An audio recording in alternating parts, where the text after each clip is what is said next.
السلام علیکم ورحمۃ اللہ وبرکاتہ مغفرتہ اللہم صلی علی سیدنا مولانا محمد وعلی آل سیدنا مولانا محمد وبارک وسلم۔ شروع اللہ کے نام سے جو بڑا مہربان ہمیشہ رحم فرمانے والا ہے۔ آج ہمارا موضوع سورہ جمعہ ہے۔ سورہ جمعہ مدینہ منورہ میں نازل کی گئی۔ اس میں 11 آیتیں اور 2 رکوع ہیں۔ سورہ جمعہ میں آیت نمبر 9 میں اللہ تعالیٰ فرماتا ہے،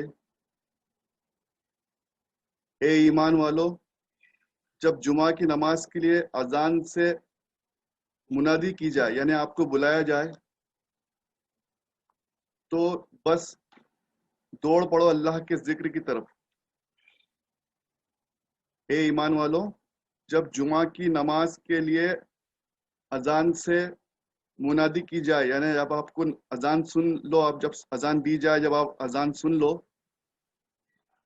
تب بس دوڑ پڑو اللہ کے ذکر کی طرف اور اپنا کاروبار، اپنا لین دین بند کر دو۔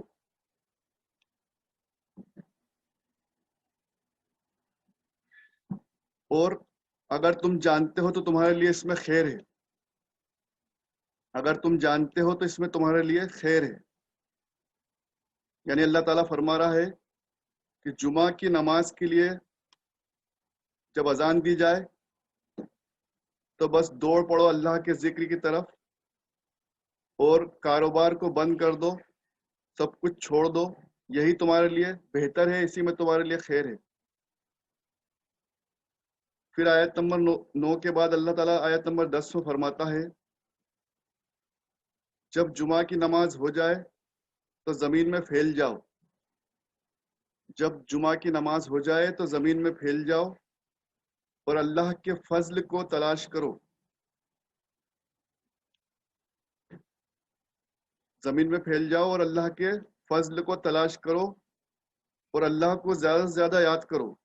تاکہ تم کامیاب ہو جاؤ۔ یعنی جمعہ کی نماز کے بعد آپ اپنے کام کاج میں لگ جاؤ اور اللہ کو یاد کرتے رہو تاکہ تم کامیاب ہو جاؤ۔ پھر آیت نمبر 11 میں فرمایا، اور جب یہ لوگ تجارت یا کھیل تماشے کی کوئی بھیڑ دیکھتے ہیں تو تمہیں کھڑا چھوڑ کر اس کی طرف چل دیتے ہیں۔ یہاں پر اللہ تعالیٰ نے بہت ناراض ہوا ہے۔ ایک واقعہ گزرا کہ آپ صلی اللہ علیہ وسلم مسجد نبوی میں تھے جمعہ کی نماز کے بعد، اور جمعہ کی نماز کے بعد لوگ وہاں سے ان کا خطبہ چھوڑ کر، بعض اوقات نماز کے پہلے ہو سکتا ہے خطبہ چھوڑا ہو لوگوں نے، اور خطبے کے بعد کچھ لوگ وہاں سے چلے گئے، کیونکہ باہر کچھ تجارت کرنے لوگ آ گئے تھے۔ مدینہ میں کچھ لوگ تجارت کرنے کے لیے آئے تھے اور تجارت کا سامان لے کر آئے، اس میں کچھ صحابی اٹھ کر تجارت کا سامان دیکھنے کے لیے چلے گئے۔ تو اللہ تعالیٰ بہت ناراض ہوا اور یہ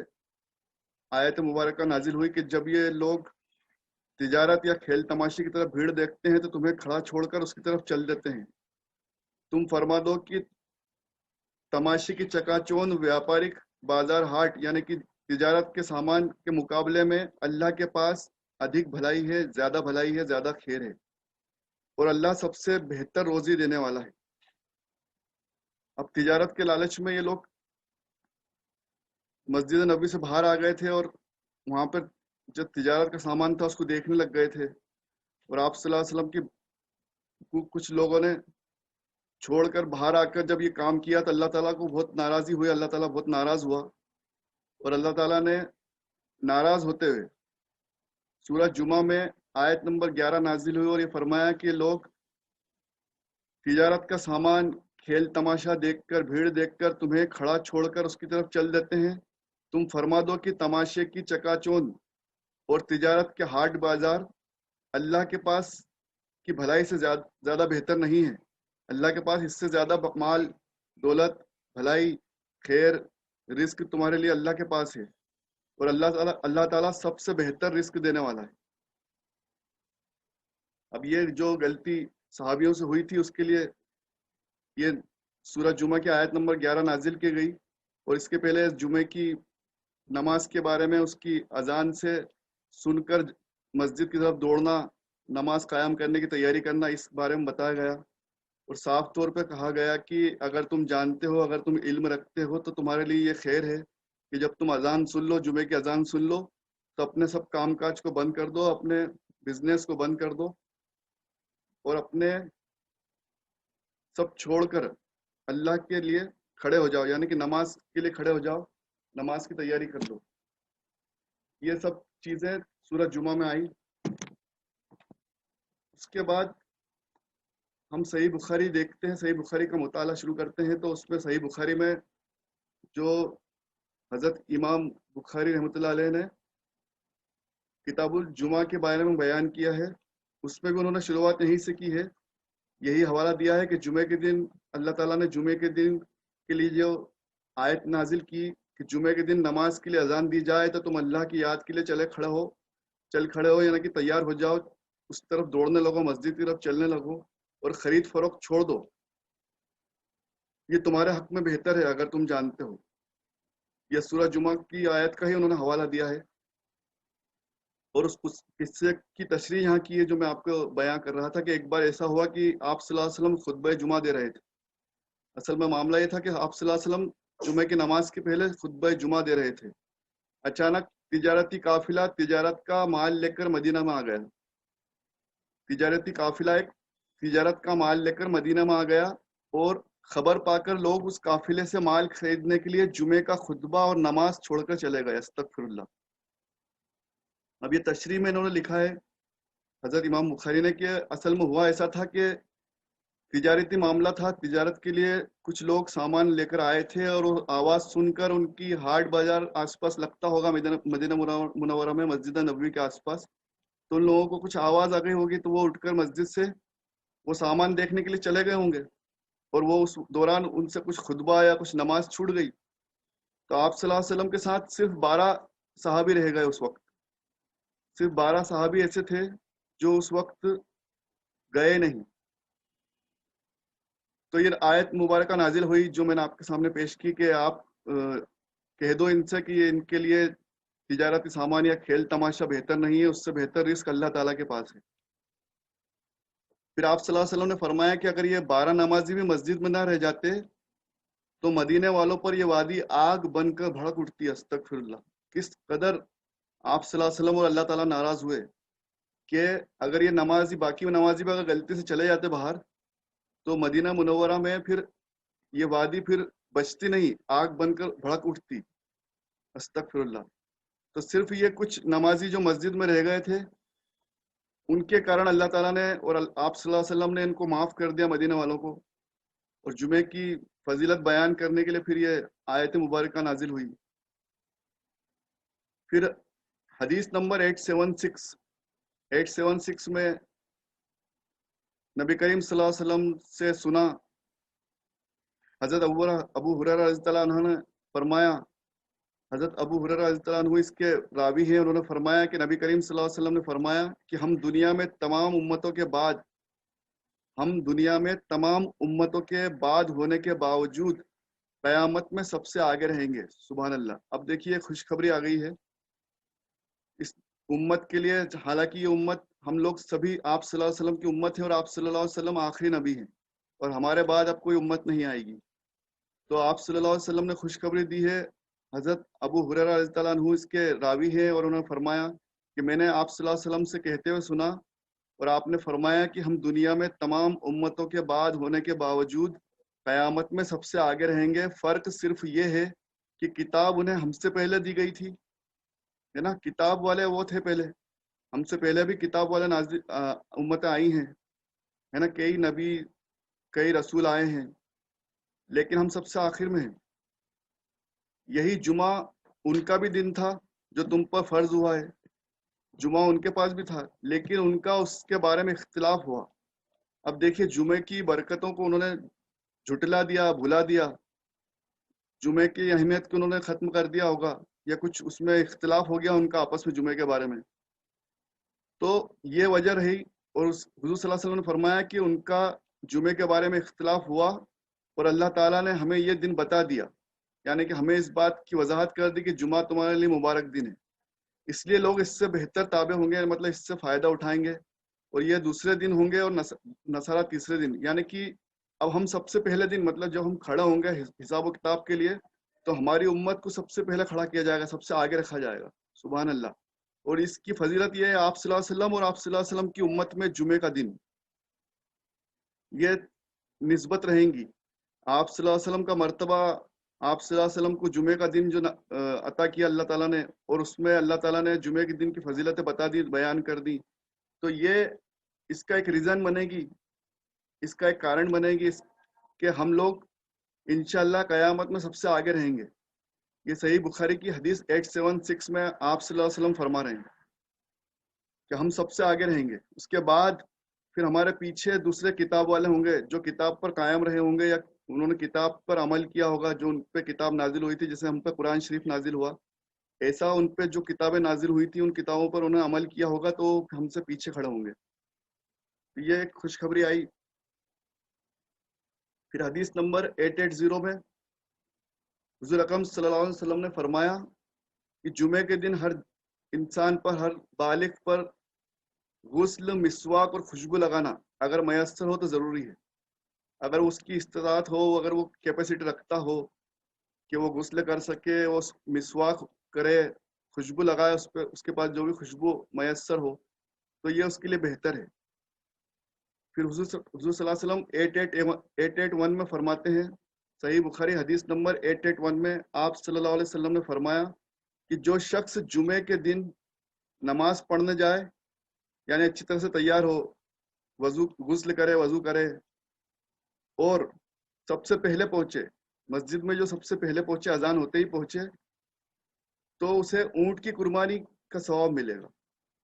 اس کے بعد جانے والے کو ایک گائے کی قربانی کا ثواب ملے گا،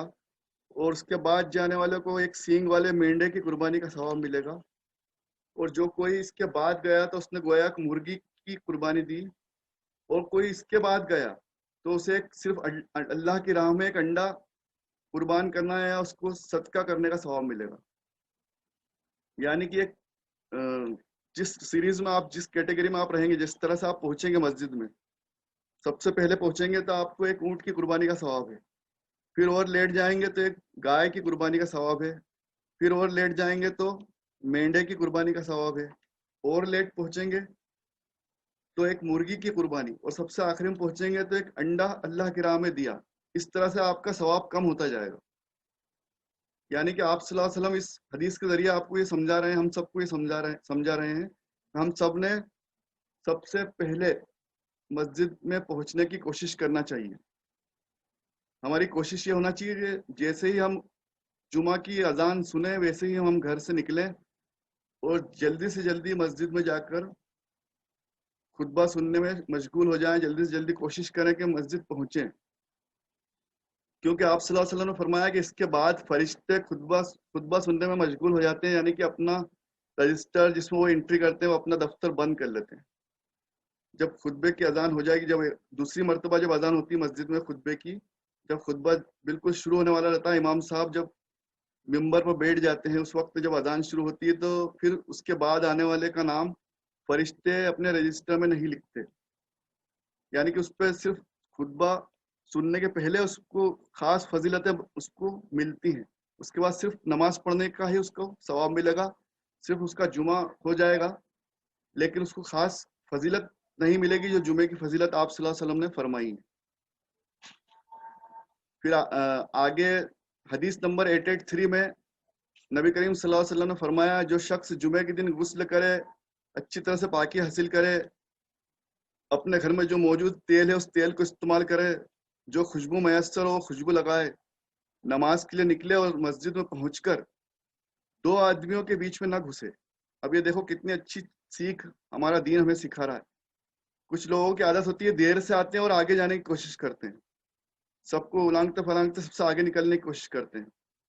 تو حضور صلی اللہ علیہ وسلم نے منع فرمایا کہ دو آدمیوں کے بیچ میں نہ گھسو، پھر جتنی ہو سکے نفل نماز پڑھو، ہے نا، جتنا تمہارے پاس وقت بچے تو تحیت الوضو یا تحیت المسجد پڑھو، کیونکہ اس کا بھی ثواب ہے جمعے کے دن. تو ہو سکے تو پہلے تو کسی کے بیچ میں نہ گھسیں, کسی کو پریشان نہ کریں, کسی کو پھلانگے نہیں. ایسا نہیں ہو کہ آپ کی وجہ سے کسی کی نماز بگڑے, کسی کو آپ کے ہاتھ پیر سے کچھ پریشانی ہو لگ جائے, کہیں اس کو پریشانی ہو جائے, اس کے کپڑے گندے ہو جائیں. تو اس بات کا بھی خاص خیال رکھنا ہے کہ ہماری وجہ سے کسی کو پریشانی نہ ہو, کسی کو لگے نہیں. آہستہ سے مسجد میں داخل ہو, جہاں جگہ ملے وہاں بیٹھ جائیں اور نماز پڑھیں, اور جب امام صاحب خطبہ شروع کریں تو خاموش ہو کر سنیں. یہ صحیح بخاری کی حدیث بتا رہی ہے کہ ہمیں جب خطبہ شروع ہو جائے تو خاموشی سے سنیں, اور اس کے جمعے سے لے کر دوسرے جمعے تک جو یہ سارے کام کرے گا, جو صاف ستھرا ہو کے نماز صاف کپڑوں میں نماز پڑھنے جائے گا, ہے نا, پھر اس کے پاس جو میسر ہوگا تیل خوشبو لگائے, پھر طریقے سے جا کر بیٹھے, پھر خطبہ سنے, تو انشاءاللہ اس کے اس جمعے سے لے کر اگلے جمعے تک کے سارے گناہ معاف کر دیے جائیں گے, ہے نا. اس کو مطلب ایک ہفتے کا پورا ثواب اللہ تعالیٰ نے اس کو عطا فرمایا ہے کہ ایک جمعے سے لے کر دوسرے جمعے تک کے اس کے گناہ اللہ تعالیٰ معاف فرما دیتا ہے. اتنی بڑی فضیلت ہے جمعے کی. پھر حدیث نمبر 887 میں آپ صلی اللہ علیہ وسلم نے فرمایا کہ اگر مجھے اپنی امت یا لوگوں کی تکلیف کا خیال نہ ہوتا تو میں ہر نماز کے لیے ان کو مسواک کا حکم دیتا. اللہ اکبر. مطلب کتنا صفائی اور پاکی پسند دین ہے ہمارا. مسواک یعنی کہ برش کریں, مسواک کریں. تو آپ صلی اللہ علیہ وسلم نے فرمایا ہے کہ اگر مجھے میری امت اور لوگوں کی تکلیف کا خیال نہیں ہوتا, کہ ہر انسان اتنا کر نہیں پائے, کبھی ہو سکتا ہے کسی کے پاس اتنا وقت نہ ہو, کسی کو کچھ پریشانی ہو جائے, تو اگر اس بات کا ڈر نہیں ہوتا, اس بات کا خیال نہیں ہوتا آپ صلی اللہ علیہ وسلم کو کہ میری امت پریشان ہو جائے گی, تو وہ ہر نماز کے لیے مسواک کا حکم دے دیتے. آپ صلی اللہ علیہ وسلم خود فرما رہے ہیں, ابو ہریرہ رضی اللہ عنہ اس کے راوی ہیں, کہ آپ صلی اللہ علیہ وسلم نے کیا فرمایا ہے کہ اگر مجھے اپنی امت یا لوگوں کی تکلیف کا خیال نہ ہوتا تو میں ہر نماز کے لیے ان کو مسواک کا حکم دے دیتا. یعنی کس قدر پاکی اور صاف صفائی ہمارا دین پسند فرماتا ہے. اس بات کا بھی ہمیں خیال رکھنا ہے. اب حدیث نمبر 893 میں حضرت عبداللہ بن عمر رضی اللہ عنہ نے فرمایا کہ میں نے نبی کریم صلی اللہ علیہ وسلم سے سنا, آپ نے فرمایا کہ تم میں سے ہر ایک نگراں ہیں, مطلب تم میں سے ہر ایک کو اس بات کے لیے ذمہ دار بنایا گیا ہے کہ وہ اس کے ماتحتوں کے بارے میں اس سے سوال ہوگا. یعنی کہ اس کے انڈر میں جو لوگ ہیں, اس کے گھر والے, اس کے بچے بیوی, اس کے سرونٹس, اس کے امپلائیز, سب کے بارے میں پوچھا جائے گا. امام نگراں ہے اور اس سے سوال اس کی رعایت کے بارے میں ہوگا. مطلب جو بھی امام ہوگا, جو امام کی پوسٹ پہ ہوگا, وہ امام چاہے مسجد کا ہو چاہے دنیا کا ہو, مطلب جو بھی لیڈر ہوگا, انسان اپنے گھر کا نگراں ہے, یعنی کہ وہ اپنے ذمہ دار اپنے گھر والوں کے لیے, اس سے اس کے بارے میں, اس کے گھر والوں کے بارے میں پوچھا جائے گا. عورت اپنے شوہر کے گھر کی نگراں ہے. عورت مطلب خواتین کو, لیڈیز کو اپنے شوہر کے گھر کی نگرانی کرنا ہے, اس کا دھیان رکھنا ہے, اور اس سے اس کے گھر والوں کے بارے میں سوال ہوگا کہ اس نے اپنے شوہر کے گھر کو کس طرح سے رکھا. خادم اپنے آقا کے مال کا نگراں ہے. مطلب ایسا نہیں کہ آپ کے انڈر میں جو سرونٹ ہے وہ ان کا ہی آپ سے پوچھا جائے گا, سرونٹ سے آپ کے بارے میں, آپ کے مال کا دھیان رکھا کہ نہیں, سرونٹ نے آپ کے کام کاج کا دھیان رکھا کہ نہیں, آپ کی ڈیوٹیز کا دھیان رکھا کہ نہیں, یہ سب خادم سے پوچھا جائے گا. خادم اپنے آقا کے مال کا نگراں ہے, اور اس سے اس کے رعیت کے, مطلب اس کے ڈیٹیلز کے بارے میں پوچھا جائے گا. تو یہ سب چیزیں ایک دوسرے سے پوچھی جائیں گی. یہ بھی بتایا کہ ہم لوگوں کو آنسربل ہیں, ہم لوگ سب آنسربل ہیں, ہم لوگوں سے سب سوال جواب ہوں گے ایک دوسرے کے بارے میں. یعنی کہ ہم دوسروں کو تک ہمیں اچھی باتیں پہنچانا ہے, ان کو صحیح بات سکھانا ہے, اور ایک دوسرے کا خیال رکھنا ہے, ایک دوسرے کا مال کا خیال رکھنا ہے, اس کی عزت کا خیال رکھنا ہے. یہ سب چیزیں اسی باب میں حدیث نمبر 893 میں آپ صلی اللہ علیہ وسلم نے فرمائی. اور پھر آگے آپ صلی اللہ علیہ وسلم نے فرمایا کہ انسان اپنے باپ کے مال کا بھی نگراں ہے. انسان اپنے باپ کے مال کا بھی نگراں ہے, یعنی کہ اس کو اپنے باپ کے مال کا بھی خیال رکھنا ہے. اس کو اپنے باپ کا مال فالتو نہیں اڑانا ہے, جو اسے وراثت میں مل جائے اس سے اس کے بارے میں بھی سوال ہوگا. یعنی کہ تم میں سے ہر شخص کو کسی نہ کسی بات سے کے لیے نگران رکھا گیا ہے, یعنی کہ آپ کو ذمہ دار بنایا گیا ہے, اور ان سب سے ان ساری تمام چیزوں کے بارے میں سوال کیا جائے گا. یہ بات بھی بہت دھیان رکھنے والی ہے کہ ہمیں ہر چیز کے بارے میں ہم سے پوچھا جائے گا. جو بھی نعمتیں ہم کو دی گئی ہیں ان سب کے بارے میں ہم سے سوال جواب ہوں گے. پھر صحیح بخاری حدیث نمبر 902 میں حضرت عائشہ صدیقہ رضی اللہ عنہا اس کی راوی ہے، نبی کریم صلی اللہ علیہ وسلم کی زوجہ محترمہ ہیں. آپ نے کہا کہ لوگ جمعے کی نماز پڑھنے اپنے گھروں سے اور مدینہ کے پاس گاؤں سے مسجد نبوی میں باری باری آیا کرتے تھے، یعنی کہ دور دور سے بھی لوگ آتے تھے، اور کچھ لوگ ہمیشہ ہر جمعے کو نہیں آ پاتے تھے، کبھی کبھی آ پاتے تھے. تو بہت دور سے لوگ جمعہ پڑھنے مدینہ منورہ آتے تھے. اب یہ حدیث ام المومنین فرما رہی ہیں، آپ صلی اللہ علیہ وسلم کی زوجہ محترمہ. وہ فرماتی ہیں کہ بہت دور دور سے مدینہ سے کہ بہت دور دور سے آس پاس کے گاؤں سے لوگ نماز پڑھنے آیا کرتے تھے. اب لوگ گرد و غبار میں چلے آتے، گرد میں اٹے ہوئے، یعنی کہ دھول میں اٹے ہوئے اور پسینے میں سرابور. اب بیچارے بہت دور دور سے آتے تھے تو پسینہ پسینہ ہو جاتے، ان پہ دھول مٹی ریت اڑ جاتی، یہ سب تکلیف ان کو آتی تھی. اس قدر پسینہ ہوتا کہ تھمتا نہیں تھا. اسی حالت میں ایک آدمی رسول اللہ صلی اللہ علیہ وسلم کے پاس آیا تو آپ نے فرمایا کہ تم لوگ اس دن غسل کر لیا کرو تو بہتر ہوگا. یعنی کہ آپ صلی اللہ علیہ وسلم کو یہ بات پسند نہیں تھی کہ کوئی انسان جمعے کے دن بھی دھول دھماس میں گندگی لے کے، گندے کپڑے لے کر، ہے نا، اور بہت سارے پسینے میں ہو کر بدبو لے کر مسجد میں آئے. تو آپ صلی اللہ علیہ وسلم نے فرمایا کہ ہو سکے تو غسل کر کے آیا کرو، یہ تمہارے لیے بہتر ہے. اور اس سے متعلق قرآن مجید میں ایک اللہ تعالیٰ نے فرمایا بھی ہے، البقرہ میں، سورہ بقرہ کی آیت نمبر 222 میں، کہ بے شک اللہ تعالیٰ پاک کرنے والا، پاک، اللہ تعالیٰ خود بہت پاک ہے، توبہ کرنے والوں کو، پاکی حاصل کرنے والوں کو اور دوست رکھتا ہے. یعنی کہ جو لوگ صاف پاک رہتے ہیں، توبہ کرتے ہیں اور پاکی حاصل کرتے ہیں،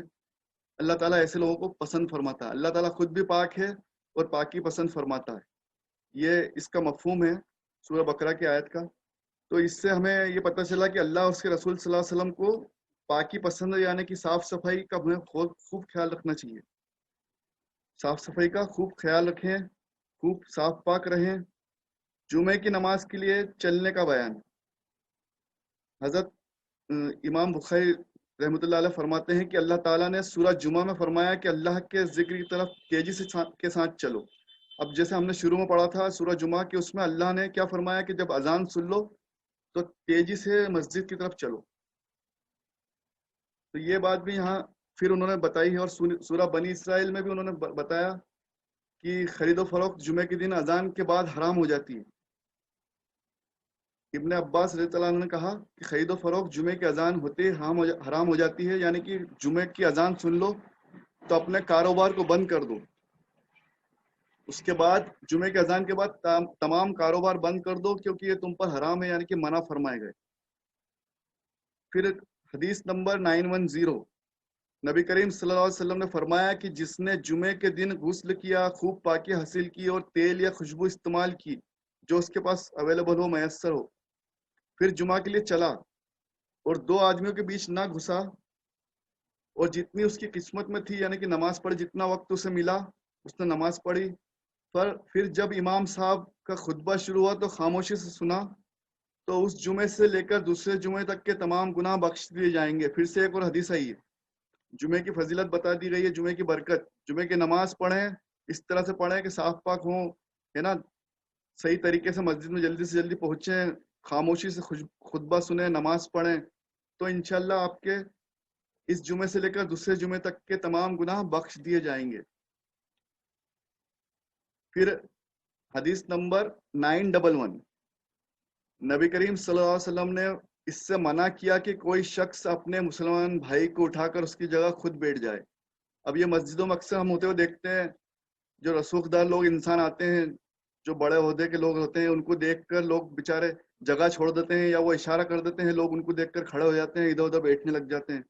تو یہ آپ صلی اللہ علیہ وسلم نے سختی سے منع کرا، اس کے بارے میں سختی سے منع کیا گیا اور کہا گیا کہ کوئی شخص اپنے مسلمان بھائی کو اٹھا کر اس کی جگہ پر خود نہ بیٹھے. یہ بات صاف طور سے منع کی گئی. اور یہ فرمایا آگے آپ صلی اللہ علیہ وسلم نے اسی حدیث میں کہ جمعے اور غیر جمعہ سب کے لیے یہی حکم ہے، یعنی کہ ہر نماز کے لیے یہی حکم ہے کہ آپ جہاں آپ کو جگہ ملے وہاں بیٹھ جائیں، کسی کو کسی جگہ سے اٹھائیں نہیں، اس کو پریشان نہ کریں، اس کا دھیان رکھیں، اس کا خیال رکھیں۔ حدیث نمبر 918، جابر بن عبداللہ، حضرت جابر بن عبداللہ رضی اللہ عنہ نے سنا، یہ بہت اچھی حدیث ہے، بہت خوبصورت حدیث ہے۔ حضرت جابر بن عبداللہ رضی اللہ عنہ نے سنا کہ ایک کھجور کا تنا تھا جس پر نبی کریم صلی اللہ علیہ وسلم ٹیک لگا کر کھڑے ہوا کرتے تھے۔ مسجد نبوی میں ایک کھجور کا جھاڑ تھا جس پر نبی کریم صلی اللہ علیہ وسلم اکثر ٹیک لگا کر کھڑے ہوا کرتے تھے۔ جب آپ کے لیے ممبر بن گیا، مطلب ممبر بننے کے پہلے آپ صلی اللہ علیہ وسلم اس کے پاس کھڑے ہو کر، اس سے ٹک کر کھڑے ہو کر خطبہ دیا کرتے تھے۔ یہ صحیح بخاری کی حدیث نمبر 918 آپ کو سنا رہا ہوں، اس میں کسی طرح کا کوئی کنفیوژن نہیں ہے۔ اس حدیث کو سب کو ماننا چاہیے اور سب کو اس بات پہ غور بھی کرنا چاہیے کہ کس قدر آپ صلی اللہ علیہ وسلم کی عظمت اور برکت، اور کس طرح سے انسان تو ٹھیک ہے، پیڑ پودے جانور بھی آپ صلی اللہ علیہ وسلم سے کس قدر محبت فرمایا کرتے تھے۔ تو اس حدیث میں نبی کریم صلی اللہ علیہ وسلم جس پیڑ سے، کھجور کے تنے سے ٹیک لگا کر کھڑے ہوا کرتے تھے، جب آپ کے لیے ممبر بن گیا تو ہم نے اس سے رونے کی آواز سنی۔ اللہ اکبر! مطلب وہ کھجور کا تنا رونے لگا کیونکہ آپ صلی اللہ علیہ وسلم اب اس کے پاس کھڑے نہیں ہوتے تھے۔ نبی کریم صلی اللہ علیہ وسلم نے ممبر سے اتر کر اپنا ہاتھ اس پر رکھا۔ جب اس جھاڑ پر، اس پیڑ کے تنے پر، کھجور کے پیڑ پر جب انہوں نے اپنا ہاتھ رکھا تو تب اس پیڑ نے رونا بند کیا۔ مطلب کس قدر اس پیڑ کو آپ صلی اللہ علیہ وسلم سے محبت تھی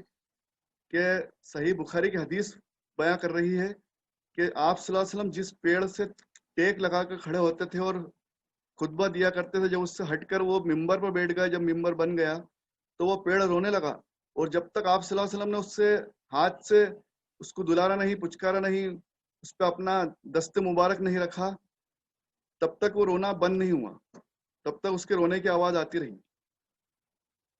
تو یہ آپ صلی اللہ علیہ وسلم کی نسبت اور محبت کا بیان بھی اس میں کیا گیا۔ پھر جمعے کے دن کا خطبہ سننے کے بارے میں جیسے ہم نے پہلے بھی بات کی کہ آنے والوں کے نام فرشتے لکھ لیتے ہیں، یہ حدیث نمبر 929 میں پھر ریپیٹ ہوا ہے۔ سب سے پہلے آنے والوں کو اونٹ کی قربانی، اس کے بعد آنے والوں کو گائے کی، پھر آنے والوں کو مینڈے کی، اس کے بعد مرغی کی، اور اس کے بعد ایک انڈا قربان کرنے کی فضیلت بیان کی گئی۔ دعا مانگنے کے بارے میں فرمایا 932، حدیث نمبر 932، نبی کریم صلی اللہ علیہ وسلم جمعہ کا خطبہ دے رہے تھے۔ اب یہ پھر آپ صلی اللہ علیہ وسلم کی فضیلت اور جمعہ کی فضیلت بیان کی جا رہی ہے۔ جمعہ کی کیا فضیلت ہے؟ نبی کریم صلی اللہ علیہ وسلم جمعہ کا خطبہ دے رہے تھے، ایک شخص کھڑا ہو گیا اور کہنے لگا، یا رسول اللہ صلی اللہ علیہ وسلم، مویشی اور بکریاں ہلاک ہو گئی ہیں، بارش ہونا بند ہو گئی ہے، آپ دعا فرمائیں۔ اس سے یہ بھی ثابت ہوا کہ آپ اللہ کے نیک بندوں سے، نبیوں سے، ولیوں سے، نیک بندوں سے دعا کی درخواست کر سکتے ہیں، ان سے دعا کی درخواست گزارش کر سکتے ہیں۔ صحیح بخاری کی حدیث ہمیں بتا رہی ہے، نبی کریم صلی اللہ علیہ وسلم نے دعا فرمائی، اللہ تعالیٰ نے بارش فرمائی، باران رحمت نازل فرمائی، کیونکہ آپ صلی اللہ علیہ وسلم نے دونوں ہاتھ پھیلائے تھے اور دعا کی۔ اس حدیث میں صاف لکھا ہے کہ آپ صلی اللہ علیہ وسلم نے دعا فرمائی، اللہ تعالیٰ نے بارش رحمت، مطلب باران رحمت فرمائی، آپ صلی اللہ علیہ وسلم نے دونوں ہاتھ پھیلائے اور دعا کی۔ اسی کے آگے والی حدیث 933 میں پھر اسی قصے کو پھر سے ریپیٹ کیا گیا کہ ایک مرتبہ نبی کریم صلی اللہ علیہ وسلم کے زمانے میں اکال پڑا، آپ صلی اللہ علیہ وسلم خطبہ دے رہے تھے، ایک دیہاتی نے آ کے کہا، یا رسول اللہ صلی اللہ علیہ وسلم، جانور مر گئے اور اہل و عیال دانے دانے کو ترس گئے ہیں، آپ ہمارے لیے اللہ تعالیٰ سے دعا فرمائیں۔ آپ صلی اللہ علیہ وسلم نے دونوں ہاتھ اٹھائے اور بادل کا ایک ٹکڑا آسمان پر نظر نہیں آ رہا تھا اس وقت، بالکل بادل۔ ایک دیہاتی نے آ کے کہا، یا رسول اللہ صلی اللہ علیہ وسلم، جانور مر گئے اور اہل و عیال دانے دانے کو ترس گئے، آپ ہمارے لیے اللہ تعالیٰ سے دعا فرمائیں۔ آپ صلی اللہ علیہ وسلم نے دونوں ہاتھ مبارک اٹھائے، اس وقت آسمان پر بادل کا ایک بھی ٹکڑا نظر نہیں آ رہا تھا۔ اس ذات کی قسم جس کے دست قدرت میں میری جان ہے، یہ جو راوی ہیں وہ یہ فرما رہے ہیں، آپ صلی اللہ علیہ وسلم کی دعا کرنے کی دیر تھی، انہوں نے یہ فرمایا کہ اس ذات کی قسم جس کے دست قدرت میں میری جان ہے، یعنی اللہ تعالیٰ کی قسم کھا کے کہہ رہے ہیں کہ ابھی آپ صلی اللہ علیہ وسلم نے ہاتھوں کو نیچے بھی نہیں کیا۔ سبحان اللہ! مطلب آپ صلی اللہ علیہ وسلم کے ہاتھ ابھی اٹھے ہوئے ہیں، ہاتھ مبارک اٹھے ہیں، آپ دعا کر رہے ہیں،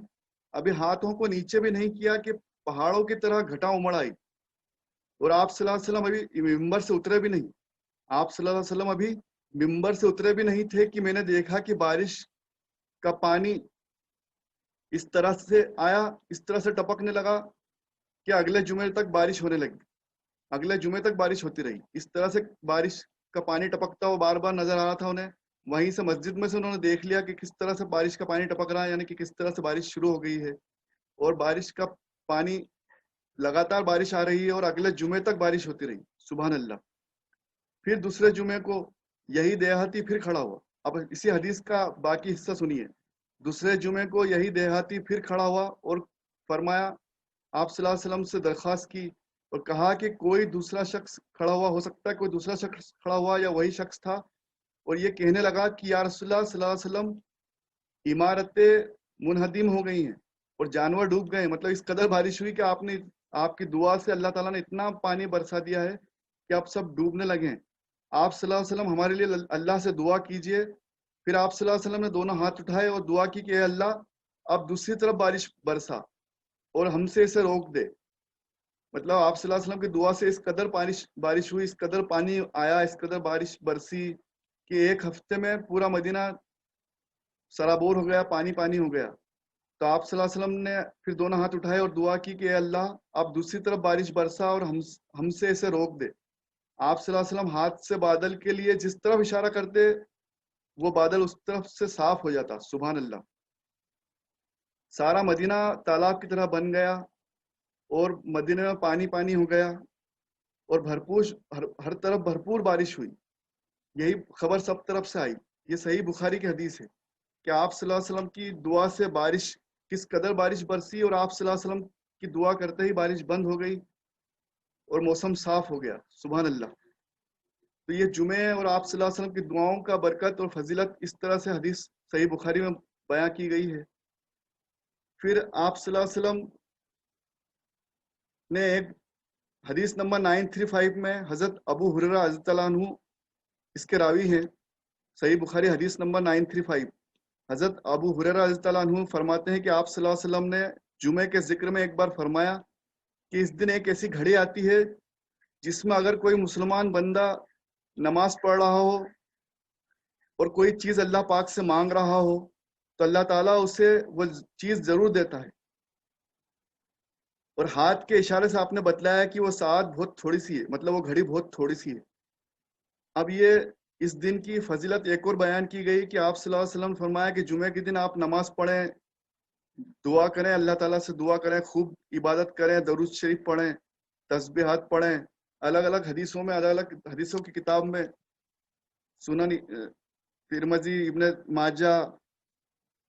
ابو داؤد شریف، سب کی الگ الگ حدیثوں میں الگ الگ طرح سے اس کی فضیلت بیان کی گئی ہے کہ جمعے کے دن نماز پڑھنا، دعا کرنا، تسبیحات پڑھنا، درود شریف پڑھنا، اللہ سے گڑ گڑا کر دعائیں کرنا، اللہ تعالیٰ یہ سب اس دن معاف فرماتا ہے بندوں کو اور دعائیں قبول کرتا ہے. تو یہ ساعت بہت تھوڑی سی ہے، بس یہ اشارہ آپ صلی اللہ علیہ وسلم نے فرمایا کہ اس کو تلاش کرو. یہ وقت بہت تھوڑا سا ہوتا ہے جس میں اللہ تعالیٰ دعائیں قبول کرتا ہے.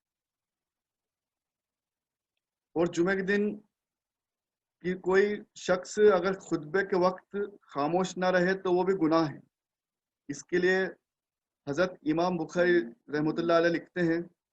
کہ یہ بھی بری حرکت ہے کہ کوئی انسان اپنے پاس بیٹھے ہوئے انسان سے، کوئی شخص کسی دوسرے شخص سے صرف اتنا کہہ دے چپ رہا. اگر آپ نے منہ سے اتنا بول دیا چپ رہو تو بھی یہ برا ہے. نبی کریم صلی اللہ علیہ وسلم نے منع فرمایا کہ جب امام